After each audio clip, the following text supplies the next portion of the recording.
Support for Colorado Today comes from Credit Union of Colorado. With access to over 30,000 ATMs and a mobile app, they're dedicated to offering the services of a big bank with a heart. Learn more at honestlygood.org. Support for Colorado Today comes from Safeway, where you can find everything you need for Memorial Day weekend. Fire up the grill with fresh steaks, sweet corn on the cob, and juicy watermelon. Get started at Safeway.com or in the Safeway app. Colorado has a reputation for being one of the healthiest states in the country, but that might be tested soon. Portillo's, the Chicago-style hot dog chain, has its sights set on the Front Range, with potential locations in Denver, Littleton, and Thornton. Along their classic hot dogs, Portillo serves up Italian beef sandwiches, burgers, and their infamous cake shake, where they actually blend a full slice of chocolate cake into your milkshake. Whew. I'm Arlo Perez Esquivel, and just reading that made me feel like I should probably go for a run.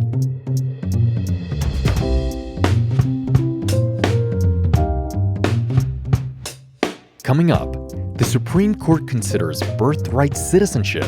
What would happen if you're born in Idaho and you move to Colorado? Are you not a citizen, or do you lose your citizenship? Colorado's Attorney General says he needs more staff to pursue cases like this. Then, the president wants to get former county clerk Tina Peters out of prison. But can he even do that? Plus, vaccine skepticism and your news diet. One thing you could do is just power through listening to news that you might not agree with. And in this week's Art Spotlight, let's go to the Ballet. What you will see are a company of humans who are doing incredible athletic feats. It's Thursday, May 15th. Here's the news in Colorado today. Colorado Attorney General Phil Weiser's office has become a main bulwark trying to stop President Trump's agenda, particularly where Weiser says the White House is breaking the law. He sued Trump 20 times since January. We're stretching ourselves as thin as we can. People in our office are stepping up above and beyond to help us meet this moment. Now, the legislature is granting him more help. 3 more full-time staffers to keep pursuing this strategy. We're posting literally right now. We just had the legislative session complete. We're going to need those reinforcements, but with the team we had, I am proud of how hard and effectively they're working. One of the biggest cases he's helped bring, and one of the most consequential to the U.S. Constitution, is in front of the Supreme Court today. There's a principle here that's crucial, and the principle is America is a inclusive land. And we need to fix our immigration system. But I'll tell you one thing they don't need to fix. If you're born here, you are a citizen. The Trump administration wants to reinterpret the 14th Amendment for birthright citizenship. The president wants at least one parent to be a U.S. citizen for the child to also be one. Weiser argues Trump is on weak legal ground, and it's an issue close to Weiser's heart. His mother was born in a German concentration camp during the Holocaust, and both of his parents came to the U.S. as refugees. This is a brazen attack on a constitutional right for people who are here in this country, who are born here, who are worried about affects them. But he worries the Supreme Court could rule in a way that means each state or individual people would have to bring their own case. There is a risk that the injunction that the court will grant could say, well, Colorado was in the case, but Idaho wasn't. Therefore, the people of Colorado have the benefit of birthright citizenship, but the people of Idaho didn't challenge this executive order. They don't. That would be an unworkable standard, because what would happen if you're born in Idaho and you move to Colorado? Are you not a citizen, or do you become a citizen? Or if you're in Colorado, you move to Idaho, do you lose your citizenship? A decision isn't expected until at least June. You can hear more on Weiser's strategy and opinions on the cases he's brought in the most recent Colorado Matters podcast. Meanwhile, In his interview with CPR, the Attorney General also addressed the possibility that Tina Peters could be let out of prison. You may remember Peters as the county clerk who tried to use her position running elections to prove that the presidential race in 2020 had been stolen from Trump, which it had not. She's serving 9 years. Trump wants Peters let out. This month, he called her a political prisoner. CPR's Tom Hess covered this development, and he joins me now. Tom, first, remind us how Peters ended up in prison. Well, there's a lot of chapters in this particular tome, but we'll keep it short. To go back to 2021, some passwords about Colorado voting equipment showed up online at an election conspiracy symposium. Wow, I didn't know that was a thing. Yeah, it was in South Dakota. It was put on by Mike Lindell of MyPillow fame. Anyways, that's the sort of thing that raised some alarms, and that included a criminal prosecution that was run by the Mesa County District Attorney, who is a Republican, I'll note. Now, flash forward a couple of years and a long legal process later, and a jury of her peers in Mesa County convicts her on 7 counts, including some felonies. And these were all around basically letting an unauthorized person into the area where the county's sensitive voting equipment was. On the Peters side, they argued throughout the course of this that she was doing her job, she was trying to uphold voting stuff, and that there was some deficiencies, some conspiracy in the election equipment. But over all those years of investigations, of trials, of speeches, no one ever produced anything that suggested there was any kind of manipulation going on with Mesa County voting equipment. So then what is Trump asking, and how does he think it could happen? Well, just to answer what might be people's first question, President Trump has no pardon powers here. She was convicted on a state case, not a federal one, so only the governor of Colorado could pardon her. Trump hasn't gotten super specific about what he might do instead, but he has posted on social media about the case. He directed the Department of Justice to, quote, take all necessary action to help secure the release of former Mesa County Clerk Tina Peters, referring to her as a hostage that was, quote, being held in a Colorado prison by the Democrats for political reasons. Now, Peters filed a petition to get herself out of jail. She's trying to appeal this case. At the same time, the Department of Justice has gotten involved. They've made a filing. The federal judge looking at this has basically said it's too early for the feds to get involved. That's not their role yet. The state court is still going to have its say here. And that is where Phil Weiser's comments come in today. From the Colorado side, his office is handling this appeal from the DOJ. Let's listen to what he had to say about whether Peters could be let out. This question went to a couple former Republican U.S. attorneys here in Colorado, and they answered it by saying no. There's no way in which state charges can somehow be countermanded by even the federal Justice Department. We have our own system. This is what our Constitution calls federalism. We enforce our criminal laws, and the federal government can't hijack that system. They have to honor it. We're a separate sovereign. I'll add on to that. Weiser also emphasized, as he's said before, that the prosecution of Tina Peters wasn't political. And this is something that has also been echoed by the district attorney, again, a Republican, who prosecuted her. CPR's Tom Hess, thank you. Thank you. Yesterday, Health Secretary Robert F. Kennedy Jr. was on Capitol Hill, defending his response to the national measles outbreak. As the number of infected climbs to over 1,000, scientists are pointing to a familiar culprit: vaccine hesitancy. But as studies have looked into this phenomenon, they have found something unexpected. People who get their news from a wider set of political viewpoints are less likely to trust science. That, according to a new study out of Colorado. Danny Grant is the lead researcher. She's here with me now. Hey there, Danny. Hi, thank you for having me, Arlo.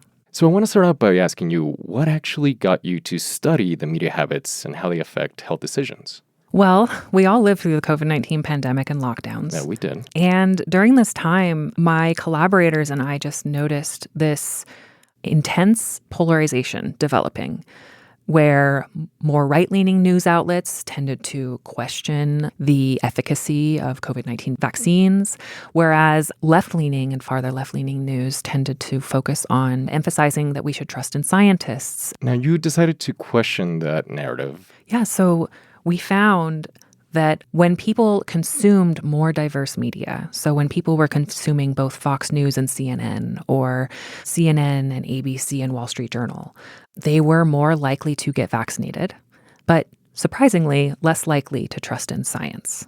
That is surprising. Can you break it down for me? Why? Trust in science isn't necessarily something that should be unconditionally embraced. The history of science, we have numerous points of evidence where scientists didn't necessarily intend to benefit the community that they served. Gotcha. So like when people become test subjects for experiments without their consent. Yeah.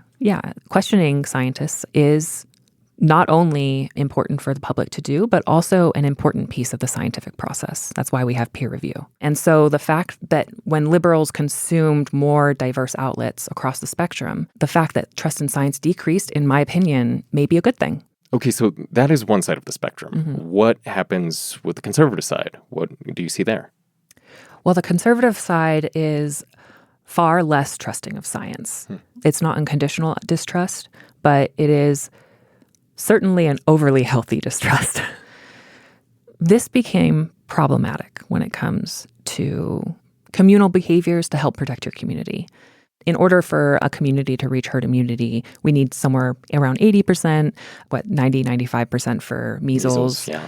This means that when you have a large portion that has a strong distrust in science or distrust in vaccines, it makes it much more difficult to reach that point where your community can reach herd immunity. So when the public sees the data that came out of your study, what should they do? How should they act differently? Well, first, one thing you could do is just power through listening to news that you might not agree with. But what our research shows is that you don't have to necessarily jump into the other extreme.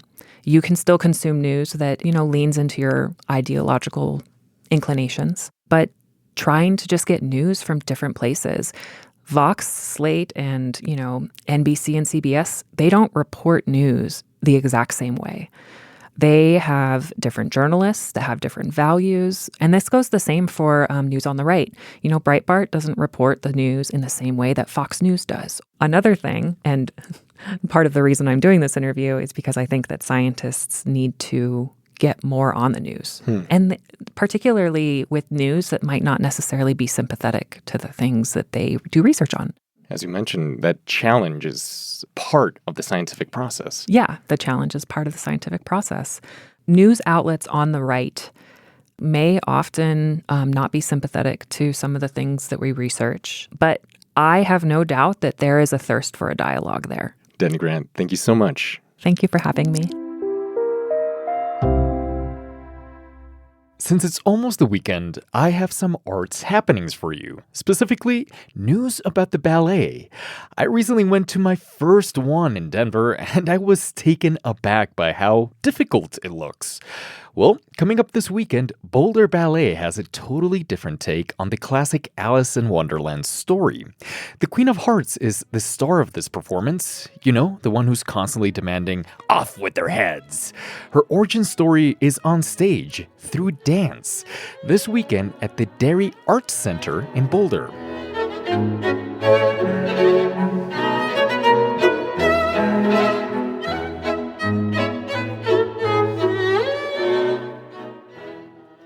The company also revealed what's in store for the next season, the one that starts in September, including work from contemporary choreographers. Dance fans, you're going to recognize these names, and that's something that we're really proud of. Ben Needham Wood is Boulder Ballet's artistic director. If you're not someone who is familiar with dance, every single one of these choreographers, they pull out athleticism out of artists that shows human potential and the physical impressiveness that we are capable of. And so what you will see are a company of humans who are doing incredible athletic feats. And they're not the only ones. Canyon Concert Ballet in northern Colorado just dropped its new season as well. You can see Dracula perform with the Fort Collins Symphony in October. Very appropriate.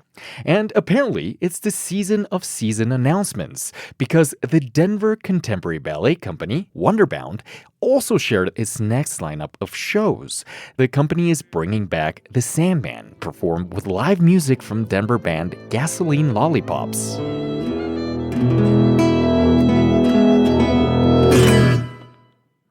Don't tell. 1, 2, 3, 4.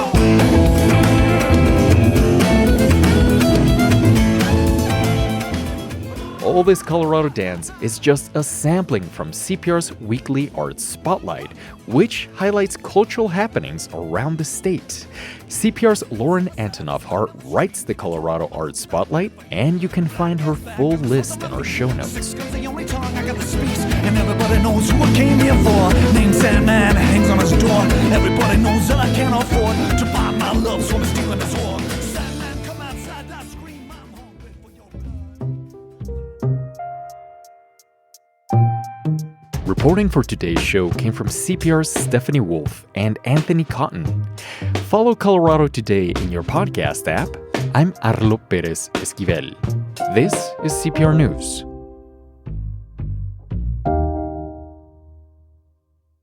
Support for Colorado Today comes from Credit Union of Colorado. With access to over 30,000 ATMs and a mobile app, they're dedicated to offering the services of a big bank with a heart. Learn more at honestlygood.org. Support for Colorado Today comes from Safeway. From fresh produce to tender cuts of meat, Safeway proudly supports Colorado farms and local small businesses. You support local when you shop at Safeway or in the Safeway app.